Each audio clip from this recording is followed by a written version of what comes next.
J'ai bien dit l'affaire ici avant le début du match. J'ai bien dit l'affaire ici. Attention, attention à cette équipe d'Atlético Madrid. J'ai bien dit l'affaire ici avant le début du match. J'ai bien dit que le Real Madrid devait entrer dans ce match en force et ne pas laisser AT leur prendre de vitesse. Et bien, c'est plutôt le contraire que le Real Madrid a fait. On a vu que à chaque fois, il fallait que le Real égalise un but marqué par Atlético de Madrid.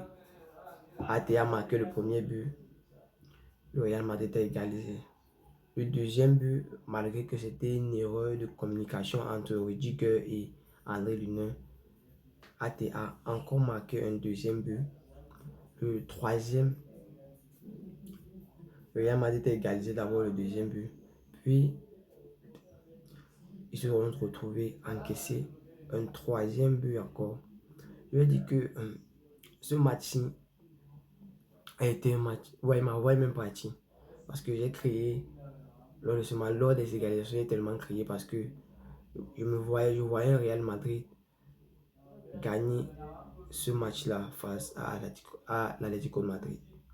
Mais, à ma grande surprise, le Real Madrid s'est trouvé raté de nombreuses occasions. On a pu voir deux balles transversales de Rodrigo lors de ce match. On a vu un Real Madrid qui a manqué de concrétisation, on va dire ça comme ça. Parce qu'ils ont manqué beaucoup d'occasions. Et je vais même dire que Atlético Madrid a même manqué plus d'occasions qu'eux. Donc, voyant ce score du 4 buts à 2, ça ne m'étonne pas vraiment. Ça pourrait même être pire parce que on a vu AT jouer je vais dire AT a joué son meilleur football parce que ils ont d'autant plus joué l'attaque et d'autant plus joué. Ils avaient une bonne contre-attaque, on va dire comment. À moins de petites opportunités que Atlético Madrid avait, ils le concrétisaient pour le faire de leur petite opportunité. Une contre-attaque très dangereuse pour cette équipe du Real Madrid. Le Real a vraiment subi dans ce match, je vais dire comme ça, mais ils n'ont pas démérité parce que on a pu voir un Real Madrid qui essayait quand même, mais c'est pas ce que nous on les demande, c'est pas ce qu'on les a demandé. Mais je veux saluer ici la performance de Jude Bellingham, malgré le fait qu'il n'a pas marqué dans ce match. Ça a été une des pièces maîtresses de cette équipe madrilène. Je vais aussi parler ici d'Antonio Rudiger, malgré le fait que moi je peux dire que c'est l'un des matchs où j'ai vu Rudiger commettre le plus d'erreurs depuis le début de saison. Mais il a été plutôt bon dans ce match-là aussi. Je veux ici saluer sa performance. Mais ce Real Madrid d'aujourd'hui, là, les gars, ce Real Madrid d'aujourd'hui, je ne comprends pas ce qui s'est passé. Je ne comprends pas ce qui s'est passé pour voir un Real Madrid égaliser deux buts et ne pas mettre un troisième pour gagner le match. Vraiment, j'ai vu un Real Madrid beaucoup perdre. On a beaucoup perdu le ballon aujourd'hui. Beaucoup perdu le ballon. Déjà l'action qui fatigue, les gars. Ça fatigue, ça fatigue. Beaucoup perdu de ballon, gars. Moi, j'ai vu ma voix même partie. Que c'est que j'ai capable de perdre les occasions. Voilà une Vinicius Junior qui tombe pour le champ. Des débordements qui ne donnent pas. Je vais aussi saluer ici quand même on va dire comment, la bonne vision de Vinicius Junior parce que c'est même l'une des premières fois que je vois Vinicius Junior beaucoup tenter les centres que les débordements. Ça veut dire que c'était grave, les gars. Ça veut dire que ce match c'était super grave. On voit le Real Madrid dans ce genre de posture ici là, gars, ça me plaît pas trop. J'avais déjà dit ça avant le début du match que le Real Madrid devait venir dans ce match en conquérant. C'est-à-dire c'est eux qui devaient mener la danse, c'est eux qui devaient mener avant que s'il y a même opportunité pour que l'adversaire, bien Atlético de Madrid, égalise, mais qu'on ne se laisse pas mener. On s'est laissé mener par le bout du nez dans ce match-là. Et moi, personnellement, ce match-là m'a pas vraiment plu. Ça m'a pas du tout plu. Pas vraiment, ça m'a pas du tout plu parce que on a vu un Real Madrid qui, on va dire comment, c'est comme s'il manquait d'ouverture d'esprit, c'est pas. Parce que ce match, on voit un Real Madrid pas comme d'habitude. Nous, on connaît le Real Madrid, un Real Madrid très percutant.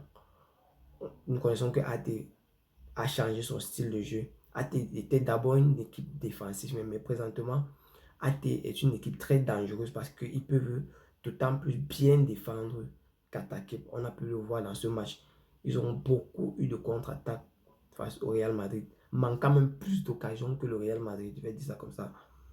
Donc, on va dire que le Real Madrid dans ce match-là, vraiment, les gars, je ne sais pas ce que vous dites, mais ça ne m'a pas du tout plu ce match. Ça ne m'a pas du tout plu. En tout cas, donnez-moi vos avis en commentaire concernant comment vous avez trouvé le match parce que personnellement, je sais pas. Ça ne m'a pas du tout plu, les gars. Ça ne m'a pas. Ce match d'aujourd'hui, là, je ne sais pas trop comment qualifier ça. Il y a eu beaucoup d'erreurs défensives dans cette équipe madrilène. Beaucoup d'erreurs défensives. Beaucoup d'erreurs défensives. On a vu Brahim Diaz faire des bons replis pour venir récupérer les ballons.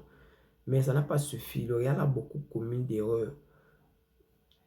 Par là même des buts, je pense, deux premiers buts encaissés par le Real Madrid.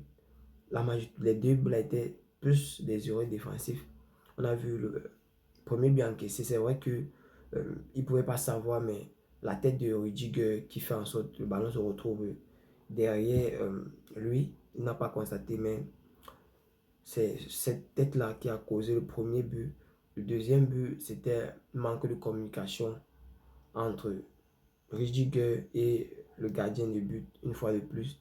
Les gars, dans ce match-là, ça m'a fait comprendre que le Real Madrid doit vraiment travailler sur sa communication, on va dire ça comme ça, parce que dans ce match-là, ils ont vraiment, et je sais pas trop si c'est le manque de chance ou quoi, mais la concrétisation, ils n'ont pas pu concrétiser les actions. On a vu Jude Bellingham manquer des occasions. On a vu Vinicius Junior aussi. On a vu Rodrigo aussi. Les gars, dans ce match-là, il ne sait pas trop. Rodrigo a manqué de superbes belles occasions. Des balles transversales. Ah, c'est même pas. Il manque même les mots pour décrire la façon dont j'ai vécu le match de tout à l'heure là. Frère, ouais, ça m'a pas du tout plu. Cette performance du Real Madrid là, c'est pas le genre de performance qu'on a l'habitude de voir. Et personnellement, je pense que j'ai pas envie que le Real Madrid garde ce genre de jeu là à l'avenir parce que c'est pas du tout bénéfique. Le Real Madrid est, personnellement, je pense que le Real Madrid est une équipe qui a un problème de défense dont doit beaucoup marquer de buts pour pouvoir assurer les victoires. Mais quand ils se font déjà malmener, donc mener une fois, ils égalisent deux fois, ils égalisent la troisième fois, ça devient encore plus compliqué parce que des efforts chaque fois pour pouvoir faire la différence, des efforts. Dans ce match, on a vu un Real Madrid qui se faisait malmener. C'est comme si AT poussait le ballon et demandait suis-moi un coup. Eh, les gars, ce match-là, aïe, aïe, aïe, aïe, aïe, aïe, gars. Le Real n'a pas du tout assuré. Le résultat est là. On voit un Real Madrid perdre 4 buts à 2 face à cette équipe d'Atlético de Madrid en Copa del Rey. Personnellement, je vais dire un gros bravo à l'Atlético de Madrid qui a fait un super beau match. On ne peut pas quitter sans saluer la performance de AT.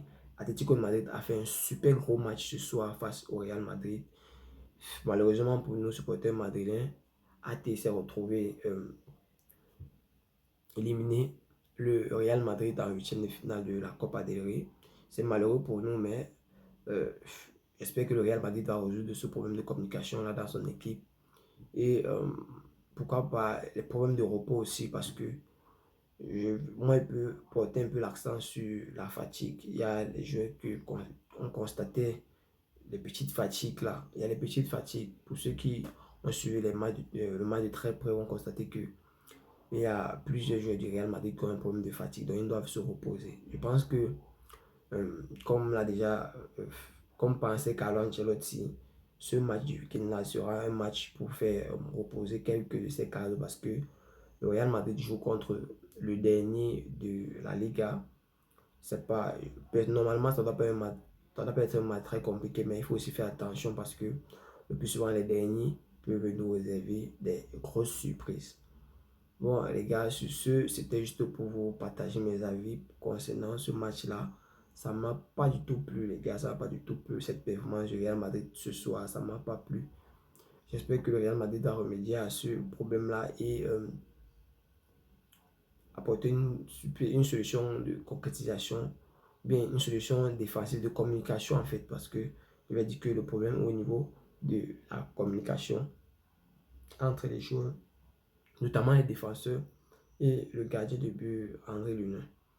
Comme j'avais dit, André Lunin a prouvé et il a ce soir eu la place de titulaire, le gardien numéro 1 du Real Madrid actuellement.